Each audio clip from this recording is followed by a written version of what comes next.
हे महाराष्ट्रामध्ये मराठी विरुद्ध अमराठी असा वाद निर्माण करायचं षडयंत्र हे भारतीय जनता पक्षाचं चाललेलं आहे. या षडयंत्राला आम्ही बळी पडणार. कशाला आता त्या दुबेला आठवण आली? कोण हे सगळे कुठनं भय्य निर्माण झाले? चॅलेंज देणारे आम्हाला. हे जाणीवपूर्वक बिहार इलेक्शनमध्ये याचा फायदा व्हावा यासाठी महाराष्ट्र अशांत करण्याचा प्रयत्न इथे चाललेला आहे.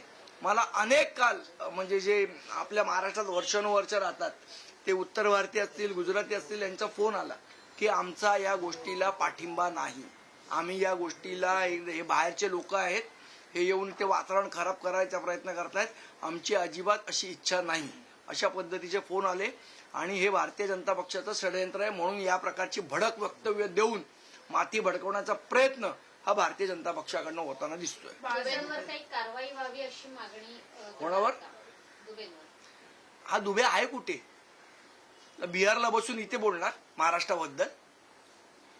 त्यांना माहिती आहे तिथे लोक राहतात, इथल्या लोकांना त्रास व्हावा, महाराष्ट्राचं वातावरण मराठी विरुद्ध अमराठीत तयार व्हावं आणि त्याचा फायदा येणाऱ्या इलेक्शनमध्ये उचलावा यासाठी हे भारतीय जनता पक्षाचं षडयंत्र चालू आहे.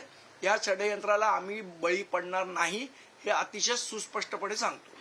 यूपीमध्ये देखील अशा प्रकारचं झालेलं की मराठी माणसाला कुठेतरी भोजपुरी बोलावं यासाठी त्या ठिकाणी मी तुम्हाला सांगितलं नाही, सगळं षडयंत्र आहे, दंगली घडवण्याचं षडयंत्र आहे. भाजपने आतापर्यंत दंगली घडवूनच निवडणुका जिंकलेल्या आहेत. त्यामुळे पुन्हा एकदा हे, पण आम्ही महाराष्ट्र अशांत होऊ देणार नाही. आम्ही महाराष्ट्रात, आम्हाला शांती पाहिजे आणि असे वाद जर पेटवण्याचा प्रयत्न करत असतील तर मला असं वाटतं सरकारने त्याच्यावर योग्य ती कारवाई केली पाहिजे. आम्हाला धमक्या देताय ना, कायदा सुव्यवस्था राखली पाहिजे, मग त्यांना पण जाऊन सांगावं सरकारनी.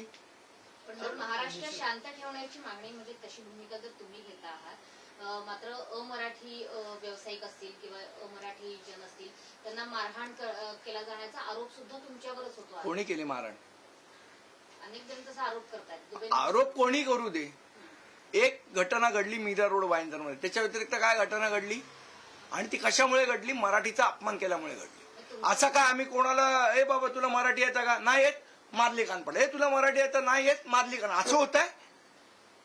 खोटा नाटा पसरवण्याचा प्रयत्न हा भारतीय जनता पक्षाकडनं होतोय. कारण त्यांना इथे मराठी अमराठी वाद निर्माण करून स्वतःचा राजकीय फायदा करून घ्यायचा आहे.